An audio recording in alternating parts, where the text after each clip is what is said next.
Hey everyone. Get cozy, settle into a comfy position, and let these calming tales whisk you away to a peaceful night's sleep.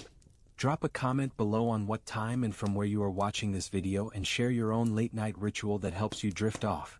The air in Baldur's Gate stank of fish and ambition. I leaned against the splintered railing of the docks, the wood creaking under my weight as I watched the Kayantha River churn below. Gulls screamed overhead, their cries mingling with the shouts of merchants haggling over crates of silk and barrels of ale.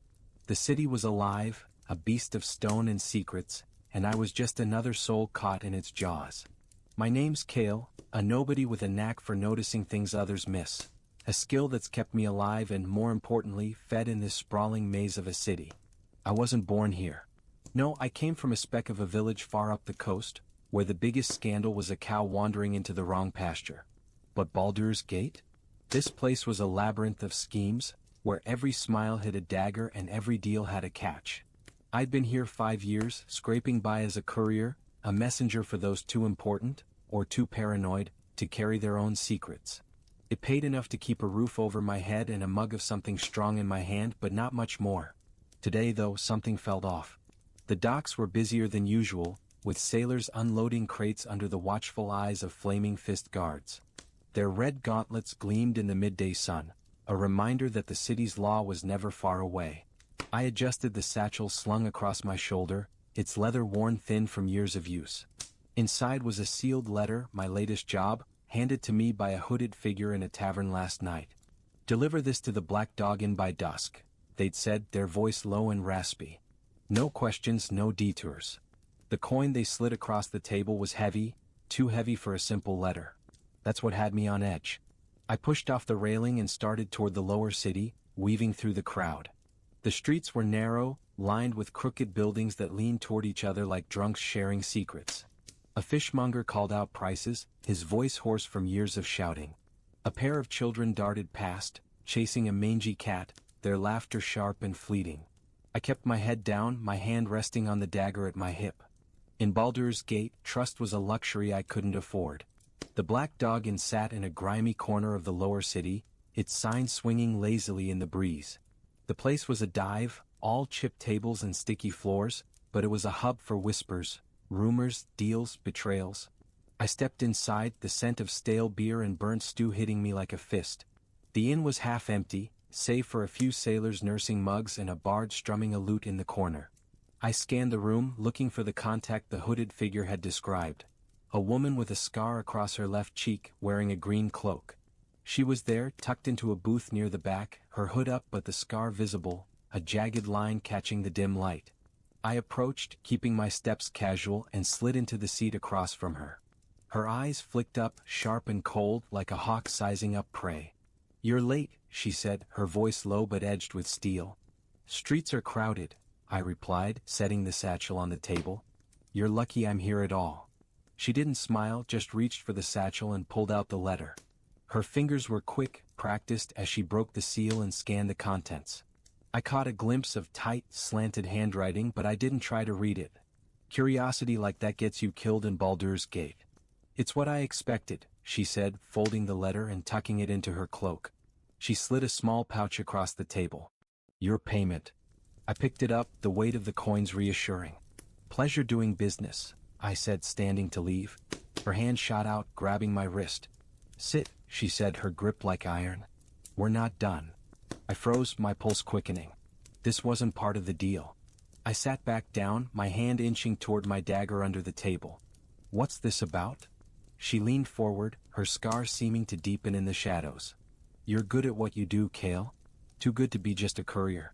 I've heard about you, how you see things, how you slip through the city like a ghost. I have a job for you. A real one." I raised an eyebrow. "I'm listening." "There's a man in the upper city," she said, her voice barely above a whisper. "A merchant named Varnell. He's got something I want, a ledger. It's locked in a safe in his manor and I need it. You get it for me and I'll make you richer than you've ever dreamed." I leaned back, crossing my arms. "And why would I risk my neck for you?" "Because if you don't," she said, her eyes glinting, "I'll make sure the Flaming Fist knows about that little incident with the smuggler's cash last year." My stomach dropped. That job had been a mistake. A favor for a friend that ended with me dodging patrols for a week. Nobody should have known about it. You're bluffing, I said, but my voice betrayed a crack of doubt. Try me, she replied, her lips curling into a smile that was anything but friendly. Get the ledger, Kael. You've got 3 days. I left the black dog in with a pouch of coins in my pocket and a knot in my gut. The woman hadn't given her name, but I didn't need it to know she was dangerous. The kind of dangerous that didn't just kill you, they ruined you first. The streets felt narrower as I walked, the city closing in around me. I needed a plan and I needed it fast. Varnell's manor was in the upper city, a place I rarely ventured. It was all marble mansions and private guards, a world away from the lower city's grit. Getting in would be tough, getting out with the ledger would be tougher. But the woman's threat hung over me like a storm cloud, and I wasn't about to test her. I headed to the Rusty Anchor, a tavern where I knew I'd find Rhea, my only real friend in this god's-forsaken city. She was a half-elf with a quick tongue and quicker fingers, a thief who taught me half of what I knew about surviving Baldur's Gate. If anyone could help me pull this off, it was her. The Rusty Anchor was packed, the air thick with smoke and laughter. Rhea was at her usual table, a tankard in one hand and a deck of cards in the other, fleecing a pair of off-duty guards. Her auburn hair was tied back, her green eyes sparkling with mischief as she spotted me. Kael, she called, waving me over. Come lose some coin. I slid into a chair, ignoring the guard's wary looks. I need a word, I said, keeping my voice low. Rhea raised an eyebrow but didn't miss a beat, dealing another card. Later, she said. Unless you want to join the game. The guards chuckled, but I didn't smile. It's urgent. She sighed, tossing her cards down. Fine, you spoil sport. Gentlemen, we'll finish this another time. The guards grumbled but didn't argue as she led me to a quieter corner of the tavern. What's got you so twitchy? She asked, leaning against the wall. I told her everything, the letter, the woman, the ledger, the threat. Rhea listened, her expression shifting from amusement to concern. When I finished, she let out a low whistle. You've stepped in it this time, she said. Varnell's no small fish. He's got ties to half the nobles in the upper city and guards that'd gut you for looking at them funny. I don't have a choice, I said. She knows about the smuggler's cash. Rhea's eyes widened. Oh. I thought we covered that up. Apparently not well enough, I said. You in or out? She grinned, but there was a hardness to it. In, obviously. But we're going to need more than just us. Varnell's manor is a fortress, wards, locks, the works. We need a mage. I groaned. Mages were trouble, all ego and unpredictability. You got someone in mind? Maybe, she said, her grin widening. But you're not gonna like it. Rhea's maybe turned out to be Elias, a wiry human mage with a penchant for fire spells and a chip on his shoulder bigger than Baldur's Gate itself. We met him in a back alley near the Sorceress Sundries, the city's arcane emporium. He was younger than I expected, barely into his 20s, with a mop of dark hair and eyes that darted like a cornered animal's. You're the courier? He asked, sizing me up. His voice was sharp, like he was already annoyed. That's me, I said, keeping my tone neutral. Rhea says you're good with wards. I'm good with a lot of things, he said, folding his arms. What's the job? I glanced at Rhea, who nodded. I laid it out, Varnell's manor, the ledger, the tight deadline. Elias listened, his expression unreadable until I mentioned the safe. Magical wards? He asked, his interest piqued. What kind? No idea, I admitted. But they're probably nasty. Varnell's got coin to burn. Elias smirked. I can handle nasty. What's in it for me? Gold, Rhea said, tossing him a coin from her own pouch. And the thrill of sticking it to a rich bastard. Elias caught the coin, flipping it between his fingers. I'm in. But if this goes south, I'm not sticking around to save your hides. Fair enough, I said, though I didn't trust him as far as I could throw him. Mages were like that, loyal until the first fireball. We spent the rest of the day planning. Varnell's manor was on the edge of the upper city, surrounded by high walls and patrolled by guards. Rhea scouted the place, slipping through the streets like a shadow, while Elias muttered about arcane signatures and ward patterns. I handled the logistics, timings, escape routes, distractions. By nightfall, we had a plan. Rhea would disable the outer locks, Elias would handle the wards, and I'd get the ledger. Simple in theory. In Baldur's Gate, nothing was ever simple. The night of the heist was moonless, the city cloaked in a fog that clung to the cobblestones. We moved silently, dressed in dark cloaks, sticking to the alleys as we approached the upper city. The air was colder here, the streets cleaner, the silence oppressive. Varnell's manor loomed ahead, a hulking silhouette of stone and iron. Rhea went first, scaling the outer wall with the grace of a cat. Elias and I waited, hidden in the shadows of a nearby garden. My heart pounded, every creak of a branch or distant footstep setting my nerves on edge. After what felt like an eternity, Rhea's signal came, a soft whistle from the other side of the wall. We climbed over, dropping into a courtyard lined with neatly trimmed hedges. The manor itself was a beast of a building, all towering windows and gargoyles perched on the eaves. Rhea led us to a side door, her tools already at work on the lock. Elias muttered an incantation, his hands glowing faintly as he scanned for wards. 3 layers, he whispered. Nasty ones. Give me a minute. Make it quick, I hissed, glancing over my shoulder. The courtyard was empty, but I could hear the faint clink of armor from the front gate. Guards. Elias's hands moved faster, tracing runes in the air. The glow intensified, then faded. Done, he said, wiping sweat from his brow. But there's something else, something big. I don't know what it is. Great, Rhea muttered, popping the lock. Let's hope it's just a really angry dog. The door creaked open, revealing a dark hallway lined with tapestries. We slipped inside, moving quickly but quietly. The manor was a maze, all polished floors and gilded portraits, but Rhea's scouting had given us a rough map. The safe was in Varnell's study, 2 floors up. We reached the study without incident, a miracle in itself. The room was lavish, with bookshelves stuffed with tomes and a massive desk carved from dark wood. The safe was behind a painting of a stern-looking man, Varnell, I assumed. Rhea got to work on the lock while Elias checked for more wards. That's when I heard it, a low rumbling growl like thunder trapped in a bottle. It came from the hallway, growing louder. I turned, my dagger already in hand, just as the door burst open. It wasn't a dog. It was a construct, a hulking mass of metal and magic, its eyes glowing red. Elias swore, Rhea froze, and I realized we'd walked right into a trap. The construct lunged, its metal claws raking the air where I'd been a second before. I dove behind the desk, my heart hammering as I shouted, Elias, do something. I'm trying, he snapped, his hands weaving a spell. A bolt of fire shot from his fingers, slamming into the construct's chest. It staggered but didn't stop, its gears grinding as it turned toward him. Rhea was already moving, tossing a vial of alchemist's fire at the thing's legs. The explosion lit up the room, flames licking at the construct's metal frame, but it kept coming, relentless. This is bad, she yelled, dodging a swipe that tore a chunk out of the wall. No kidding. I shouted, scrambling to my feet. The safe was still locked, the ledger out of reach, and we were running out of time. I grabbed a chair and hurled it at the construct, hoping to distract it. The chair shattered against its arm, doing nothing but making it angrier. Elias, wards? I yelled. Can you shut it down? It's not a ward, he shouted back, ducking under a swing. It's a bound guardian, old magic, strong magic. Great, Rhea said, pulling another vial from her belt. Any bright ideas? I scanned the room, my mind racing. The construct was blocking the door and the windows were too high to jump. Then I saw it, a crystal embedded in the thing's chest, pulsing with a faint blue light. The crystal, I shouted. Hit the crystal. Rhea didn't hesitate.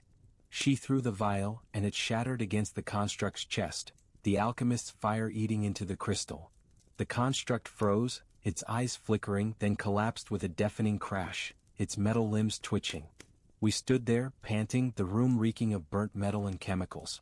Nice call, Rhea said, wiping soot from her face. Let's not celebrate yet, I said, nodding at the safe. We're not done. Rhea went back to work, her tools clicking against the lock. Elias kept watch, muttering about residual magic. My nerves were shot, but I forced myself to stay focused. The safe clicked open, revealing a leather-bound ledger, its pages yellowed but intact. I grabbed it, tucking it into my satchel. Let's go, I said, but Elias held up a hand. Wait, he said, his voice tense. There's something else in there. I looked back at the safe. Beneath where the ledger had been was a small black stone, etched with runes that seemed to writhe in the dim light. It felt wrong, like it was watching us. "Don't touch it," Elias warned. "It's cursed. I can feel it from here." "Then we leave it," I said, but Rhea was already reaching for it, her curiosity getting the better of her. "Rhea, no!" I shouted, but it was too late. Her fingers brushed the stone, and the room exploded in light. When my vision cleared, we weren't in the study anymore. The air was thick, humid, and smelled of decay. Twisted trees loomed around us, their branches clawing at a sky that was a sickly shade of green. The ground was soft, almost alive, pulsing under my boots. Rhea was on her knees, clutching the stone, her face pale. Elias was swearing, his hands glowing as he tried to cast a spell, but nothing happened. "Where the hells are we?" I demanded, my dagger out, though I had no idea what to point it at. "Shadowfell," Elias said, his voice shaking. "That stone, it's a planar anchor. It pulled us through." "Shadowfell?"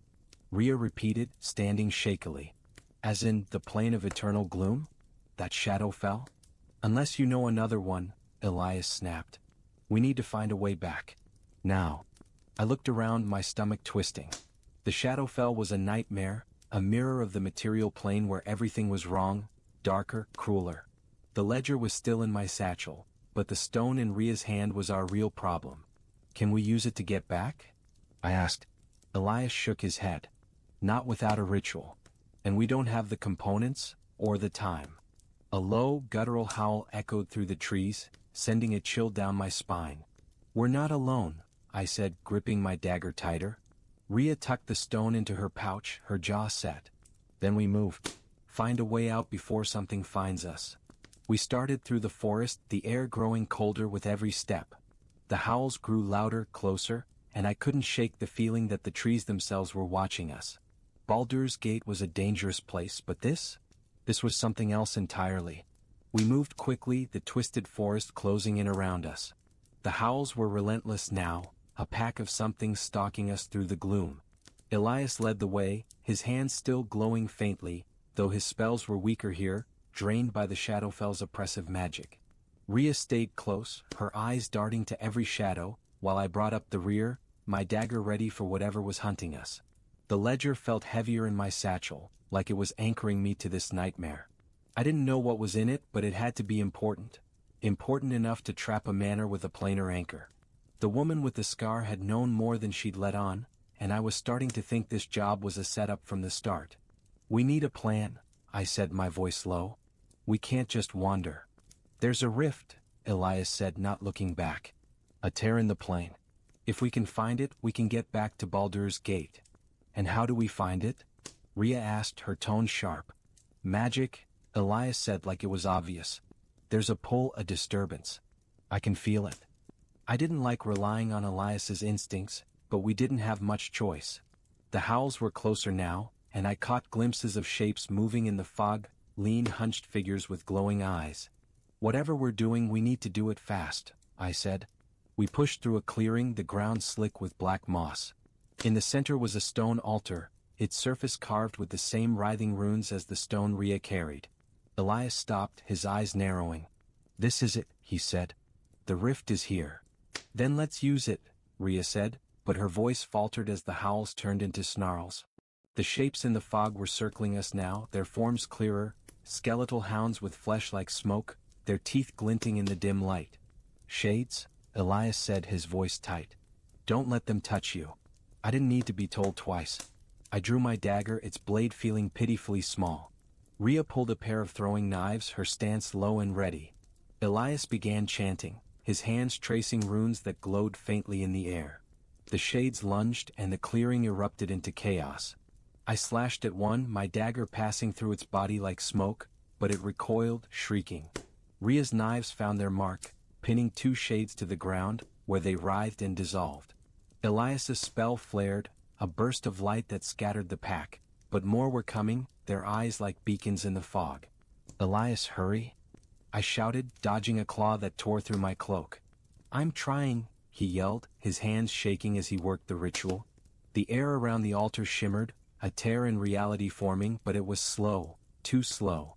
Rhea screamed as a shade grazed her arm, its touch leaving a black mark that spread like ink. I tackled her out of the way, my own arm burning as another shade swiped at me. The pain was cold like frostbite in my bones. Done.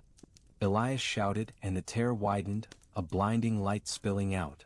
Go now. We dove through the rift, the shade screams echoing behind us. The world twisted, colors bleeding together, and then we were back in Varnell's study, sprawled on the floor, the ledger and the stone still with us. We didn't have time to catch our breath. The manor was alive with noise, shouts, footsteps, the clank of armor. The construct's collapse must have alerted the guards. I scrambled to my feet, helping Rhea up as Elias clutched his side, blood seeping through his fingers. We need to move, I said, my voice hoarse. The ledger was still in my satchel, the stone in Rhea's pouch. Whatever that thing was, it had nearly killed us and I wasn't about to let it follow us back. Rhea nodded, her face pale but determined. Back door, she said. Same way we came in. We ran, the manor's halls a blur of shadows and echoes. Guards were everywhere, their lanterns casting wild beams across the walls. Elias muttered a spell, cloaking us in a faint shimmer of invisibility, but it wouldn't last long. We reached the side door, slipping into the courtyard just as the spell faded. The fog from the Shadowfell seemed to have followed us, blanketing the upper city in a thick haze. We scaled the wall, dropping into the alley beyond, and didn't stop running until we were back in the lower city, the manor a distant silhouette. We holed up in Rhea's safe house, a cramped attic above a baker's shop. The ledger lay on the table, its pages filled with numbers and names, transactions, bribes, deals with names I recognized from the upper city's elite. This wasn't just a ledger, it was a map of corruption, the kind that could bring down half the city. What now? Rhea asked, her arm bandaged but still trembling from the shade's touch. We deliver it, I said, though the words felt heavy. The woman with the scar was waiting, and I had no doubt she'd come for us if we didn't show. But the stone, that cursed writhing thing, worried me more. And we figure out what to do with that. Elias, slumped in a chair, shook his head. You don't understand. That stone, it's not just a planar anchor. It's alive. It wants something. I stared at him, the weight of his words sinking in. Then we destroy it. You can't, he said. Not without knowing what it is. And by the time you figure that out, it might be too late. I didn't sleep that night. The safe house was quiet, save for the creak of the floorboards and the distant hum of the city. Rhea was passed out on a cot, her breathing uneven, while Elias sat by the window, staring at the stone like it might speak. I kept the ledger close, its pages burning a hole in my thoughts. Every name, every number was a piece of a puzzle I didn't want to solve, but I had to. By morning I'd made a decision. The woman with the scar would get her ledger, but I wasn't going to hand it over blindly. I needed answers. About her, about the stone, about why this job had gone so wrong. I woke Rhea and Elias, laying out my plan. We meet her at the Black Dog, I said. But we go prepared. Rhea, you scout the place first. Elias, you figure out what that stone is before we hand it over. And we don't trust her, not for a second. Rhea nodded, already checking her knives. Elias looked skeptical but didn't argue. If it's what I think it is, he said, we're in deeper than you realize. Then we get out, I said, though I wasn't sure I believed it. The Black Dog Inn was quieter than before, the midday crowd thin. Rhea had scouted it an hour earlier, reporting no obvious traps, but I wasn't taking chances. I carried the ledger, Rhea had the stone, and Elias had a spell ready, his fingers twitching with nervous energy. The woman was waiting in the same booth, her green cloak unmistakable. Her scar seemed deeper in the daylight, a reminder of the kind of life she led. She didn't look surprised to see us, just gestured for me to sit. You got it? She asked, her voice calm but expectant. I set the ledger on the table, keeping my hand on it. This what you wanted? She reached for it but I pulled it back. Not so fast. I want answers. What's in this? And what's with the stone? Her eyes narrowed but she didn't flinch. You're in over your head, Kael. Give me the ledger and walk away. Not happening, I said, my voice steady. You set us up. That stone nearly killed us. She leaned back, her smile cold. You're smarter than you look. Fine. The ledger is a record of debts. Debts owed to me by people who think they run this city. As for the stone, she glanced at Rhea's pouch. It's a key. And you're lucky you didn't try to use it. A key to what? Elias asked, his voice sharp. Her smile widened. Power. The kind that reshapes cities. Or destroys them. I felt a chill not just from her words but from the way the air seemed to shift, like the stone was listening. You're not getting it, I said. Not until you tell us everything. She laughed, a low, dangerous sound. You think you can bargain with me? I own you, Kael. You, your thief friend, your mage. One word from me and the flaming fist will have you all. Then why haven't you? I shot back. Because you need us. You need this. I tapped the ledger. Her smile faded and for a moment I saw something in her eyes, fear maybe or desperation. Give me the ledger, she said, her voice hard. And the stone. Or you'll wish you'd stayed in the Shadowfell. Rhea's hand twitched toward her knives, but I held up a hand. We'll give you the ledger, I said. But the stone stays with us until we know what it does. She stared at me, her eyes boring into mine.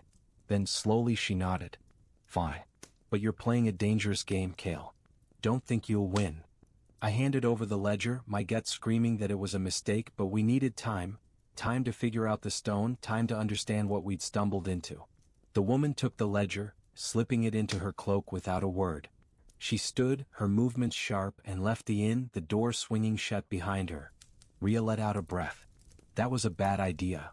Probably, I said, my eyes on the door. But we're not done yet. Elias was already examining the stone, his hands glowing as he muttered incantations. She's right about one thing, he said. This is a key. But it's not just for power, it's for control. There's a ritual tied to it, something old. If we can figure it out, we might be able to use it against her. Or destroy it, I said, though I wasn't sure that was possible. The city felt different as we left the inn, like it was holding its breath. Baldur's Gate was a place of secrets, but this one was bigger than any I'd uncovered before. The stone, the ledger, the woman, they were pieces of something vast, something that could swallow us whole. For now, we had the stone and that gave us leverage. But in Baldur's Gate, leverage was a double-edged sword. I glanced at Rhea and Elias, their faces grim but determined, and knew one thing for sure. We were in this together, whether we liked it or not. And in this city, that was the only thing that kept you alive. The streets of the lower city were a tangle of shadows as we slipped away from the Black Dog Inn, the stone heavy in Rhea's pouch and my mind heavier still. The fog had thickened, curling around the lampposts like ghostly fingers, muffling the usual clamor of Baldur's Gate. Every creak of a shutter, every distant shout, set my nerves on edge. I kept my hand on my dagger, my eyes scanning the alleys for any sign of the woman with the scar or her lackeys. She'd let us walk away, but I didn't trust that for a second. In this city, a deal was just a prelude to a double cross. Rhea led the way, her steps silent despite the cobblestones slick with damp. Elias trailed behind, muttering to himself, his hands twitching as if he could still feel the stone's magic crawling over his skin. We needed a new hiding spot, somewhere the woman couldn't find us, somewhere we could figure out what the stone was and how to use it. Rhea's safe house was compromised. The baker downstairs was nosy, and I didn't trust the walls not to have ears. Where to? I whispered, keeping my voice low. There's a place, Rhea said, not breaking stride. Old warehouse near the docks. Abandoned mostly. Smugglers used it until the fist cracked down last year. It's not cozy, but it's out of sight. Works for me, I said, though the idea of holing up in a rotting warehouse didn't exactly thrill me. Elias. He didn't answer right away, his eyes fixed on the ground. I need my books, he said finally. The stone's magic, it's not just planar. It's tied to something older, something I've only read about in fragments. I need to cross-reference. You're not going back to your place, I said sharply. If she knows about the smuggler's cache, she knows where you live. Elias scowled but didn't argue. Fine. But we need the sorcerer's sundries. They've got texts I can use. Rare ones. Rhea snorted. You want to stroll into the most guarded arcane shop in the city with a cursed stone and half the fist probably looking for us? Brilliant plan. It's not like we have options, Elias snapped. Unless you want to keep running blind. Enough, I said, cutting them off. The last thing we needed was to turn on each other. Rhea, get us to the warehouse. Elias, you'll get your books, but we do it smart. No risks. Rhea nodded, veering down a narrow alley that smelled of salt and rot. The docks weren't far, but every step felt like a gamble. The woman's words echoed in my head. A key to power. Power to reshape cities, she'd said. Or destroy them. I didn't know what she was planning, but I knew one thing: she wasn't the only player in this game. The ledger had names, big names, and they weren't the kind of people who'd let someone like her hold their leash without a fight. We reached the warehouse, a crumbling hulk of timber and rusted iron tucked between two larger buildings. The door was boarded up, but Rhea made short work of the nails, her tools flashing in the dim light. Inside, the air was thick with dust and the faint tang of old fish. Crates were stacked haphazardly, some split open, their contents long gone. A single lantern hung from a beam, its glass cracked but still functional. Rhea lit it, casting a weak glow over the space. "Home sweet home," she said, tossing her cloak onto a crate. "Now what?" "Now we figure out what we're dealing with," I said, sitting on the edge of a crate. I gestured to Rhea's pouch. "Let's see it." She hesitated, then pulled out the stone, holding it like it might bite. Its runes pulsed faintly, the light seeming to twist the shadows around it. Elias leaned in, his eyes narrowing as he studied it. "It's abyssal," he said after a moment. "The runes? They're tied to a demonic pact, but not one I recognize. This isn't just a key, it's a seal. Something's bound to it." "Bound?" I asked, my stomach twisting. "Like what?" "Could be anything," Elias said, his voice grim. "A demon, a spirit, even a god's fragment. Whatever it is, it's powerful and it's awake." Rhea set the stone on a crate, stepping back like it might explode. "So we're carrying around a demon rock. Great. Any chance we can just toss it in the river and call it a day?" "Not unless you want to unleash whatever's inside," Elias said. "We need to know more. I need those books." I rubbed my temples, the weight of the day pressing down on me. "Fine. We'll get your books, but we do it tomorrow. Tonight, we rest, we plan, and we watch each other's backs." Rhea nodded, but Elias looked ready to argue. I cut him off with a look. "Sleep, Elias. You're no good to us burned out." He grumbled but didn't push it, settling into a corner with his cloak pulled tight. Rhea took first watch, her knives within easy reach. I lay on a pile of sacks, staring at the ceiling, the stone's faint glow seeping into my thoughts.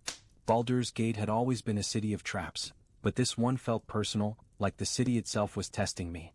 Morning came too soon, the light filtering through the warehouse's broken windows. My body ached from the fight in the manor, and my arm still burned where the shade had grazed me. Rhea was already up, sharpening her knives, while Elias pored over a scrap of parchment, sketching runes from memory. "Plan?" Rhea asked, not looking up.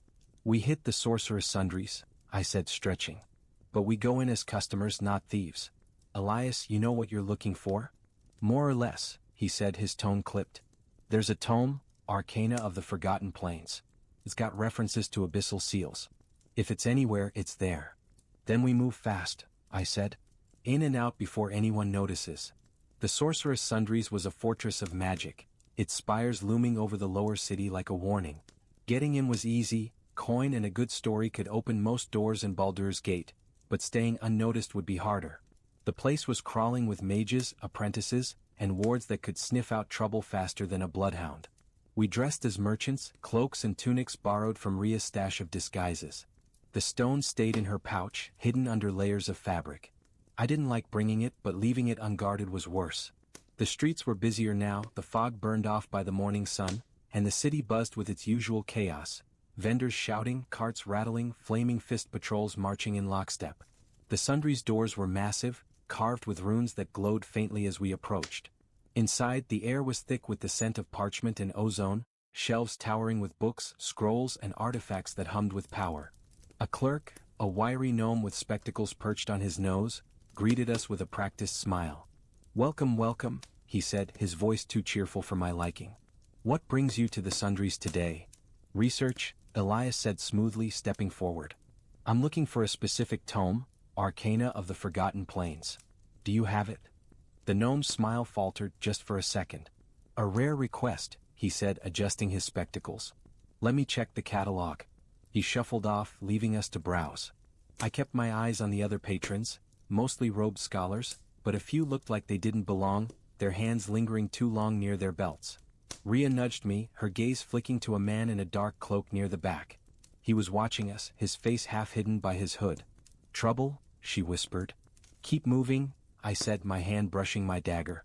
The last thing we needed was a fight in the middle of a mage's playground.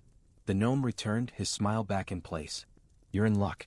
We have one copy, but it's in the restricted section. I'll need a name and a deposit. Elias hesitated, then gave a false name, Kael, a merchant from Waterdeep. The gnome didn't blink, just scribbled it down and led us to a spiral staircase guarded by a shimmering ward. He muttered a word and the ward parted, letting us through. The restricted section was smaller, its shelves packed with books that seemed to whisper as we passed. The gnome pulled a heavy tome from a shelf, its cover blackened leather etched with silver runes. "Here it is," he said, handing it to Elias. "Be careful. It's temperamental." Elias took it, his fingers brushing the cover. The air seemed to hum and I felt the stone in Ria's pouch pulse in response. I grabbed her arm, pulling her back. "We need to go," I said, my voice low. The gnome's eyes narrowed. "Is something wrong?" "Nothing," I said, forcing a smile. "Just eager to get to work." We paid the deposit and left, the tome tucked under Elias's arm. The man in the dark cloak was gone, but I couldn't shake the feeling we were being watched. The streets felt tighter, the crowds more oppressive as we made our way back to the warehouse. Back in the warehouse, Elias dove into the tome, his fingers flipping pages with a feverish intensity. Ria and I kept watch, the stone's glow casting eerie shadows on the walls. Hours passed, the city's noise fading as night fell. Finally Elias looked up, his face pale. "It's worse than I thought," he said, his voice barely above a whisper. "The stone's a seal, but it's not just holding something, it's holding someone. A demon lord. Or part of one." Ria swore. "You're telling me we've got a demon lord in our pocket?" "Not exactly," Elias said. "It's a fragment, a piece of its essence. But it's alive and it's aware. The woman, she wants to use it to control the city. The ledger was just a means to an end, a way to blackmail her way to power. But the stone, it's the real prize." I stared at the stone, its runes twisting like worms. "So what do we do? Destroy it?" "You can't," Elias said. "Not without a ritual, and even then it might backfire. The only way to neutralize it is to bind it to a new host, someone willing to carry its power."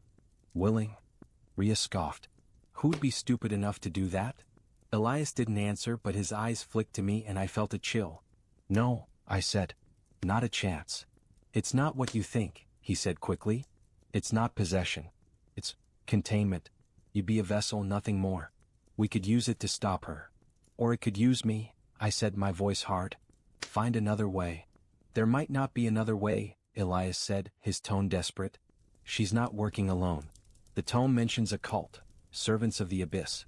They've been in Baldur's Gate for centuries, waiting for a moment like this." I paced the warehouse, my mind racing.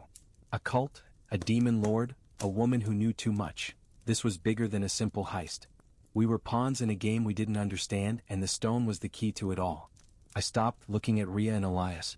They were scared, same as me, but they were still here. "Then we take the fight to her," I said.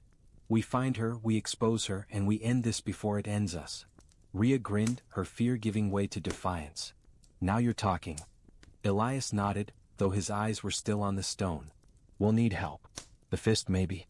Or someone higher up." "No," I said. "The Fist can't be trusted, not with the names in that ledger. We do this ourselves."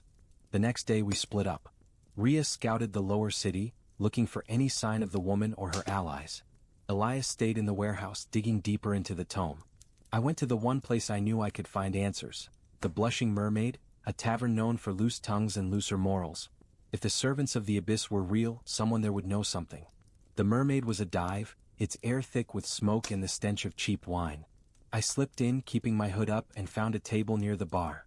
The crowd was a mix of sailors, mercenaries, and lowlifes, their voices a dull roar. I ordered a mug of ale and listened, my ears tuned for anything useful. It didn't take long. Two men at a nearby table were talking, their voices low but not low enough. "She's moving fast," one said, his accent thick with the drawl of the outer city. "Got the whole cult stirred up. Says the time's coming." "Who's she got?" the other asked, leaning in. "Varnell's out," the first said. "But she's got others. Big names. And that stone." I froze, my mug halfway to my lips. They knew about the stone. I leaned closer, pretending to adjust my cloak. "Heard it's in the lower city," the first man continued. "She's got people looking. Won't stop till she finds it." I didn't stick around to hear more. I left a coin on the table and slipped out, my heart pounding. The woman was closing in and we were running out of time. I hurried back to the warehouse, the city's shadows feeling tighter than ever. Rhea was already there when I arrived, her face grim. "Found her," she said. "She's holed up in a manor in the outer city. Old place, half ruined. Got a dozen guards, maybe more." "Cult?" I asked. She nodded. "Saw robes, symbols. Matches what Elias said." Elias looked up from the tome, his eyes bloodshot. "I found the ritual," he said. "To bind the stone. But it's dangerous. If it goes wrong, we could unleash the demon instead." "Then we don't let it go wrong," I said, though my confidence was thin. "We hit her tonight. Get the stone out of play, expose her to the city. No more running." Rhea and Elias exchanged a look, then nodded. We spent the rest of the day preparing, sharpening blades, memorizing the ritual, mapping the manor. The stone's glow seemed brighter now, like it knew what was coming. The manor in the outer city was a ruin, its walls crumbling, its windows dark. We approached under cover of night, the fog our only ally. Rhea picked the lock on a side gate, and we slipped into an overgrown courtyard, the air heavy with the scent of mildew and something sharper, blood. The guards were everywhere, their torches casting flickering shadows. We moved like ghosts, Rhea's knives flashing when a patrol got too close. Elias's spells were muted, barely a whisper of light, but they kept us hidden. The manor's interior was a maze of decayed grandeur, its halls lined with faded portraits and broken statues. We found her in the ballroom, a vast space lit by a single chandelier. The woman with the scar stood at the center, surrounded by robed figures chanting in a language that made my skin crawl. The stone in Rhea's pouch pulsed, matching the rhythm of their words. She saw us immediately, her smile cold as ever. "You brought it," she said, her voice carrying over the chants. "Good. Hand it over and you might live." "No deal," I said, stepping forward. "This ends tonight." Her smile widened. "You think you can stop this? The abyss is coming, Kael. You're just a speck in its path." Elias began the ritual, his voice steady despite the fear in his eyes. The robed figures turned, their chants faltering, and I knew we had seconds before this turned into a bloodbath. Rhea threw a knife, catching one in the shoulder, and I charged, my dagger aimed at the woman. She was fast, dodging my strike and drawing a blade of her own. We clashed, steel ringing in the empty hall. She was good, better than me, but I was desperate, and that counted for something. Rhea fought off the cultists, her knives a blur, while Elias's ritual grew louder, the stone's glow filling the room. "You can't stop it," the woman hissed, her blade grazing my arm. "The stone will have its due. Then take it," I shouted, grabbing her wrist and twisting. She stumbled and I drove my dagger into her side. She gasped, her eyes wide, and collapsed, blood pooling on the floor. The chant stopped, the cultists frozen as Elias's ritual reached its peak. The stone flared, its light blinding, and I felt it pull at me like it was trying to crawl inside my soul. Then it went dark, the glow gone, the air still. We stood there, panting, the manor silent except for the drip of blood. The stone was inert, its runes dull. Elias slumped, exhausted but alive. Rhea kicked one of the cultists' bodies, muttering a curse. "It's over," I said, though I wasn't sure I believed it. We burned the manor to cover our tracks, the flames licking the night sky as we slipped back into the city. The stone was locked in a warded box, courtesy of Elias, and hidden in the warehouse. The woman was dead, her cult scattered, but I knew it wasn't the end. The ledger, the stone, the names, they were loose ends, and in Baldur's Gate, loose ends had a way of coming back to haunt you. For now we were alive, and that was enough. Rhea and Elias stayed with me, our bond forged in blood and fire. The city kept moving, its wheels grinding, its secrets buried but never gone. I was still Kael, still a nobody, but I'd seen the abyss and walked away. And in Baldur's Gate that was something.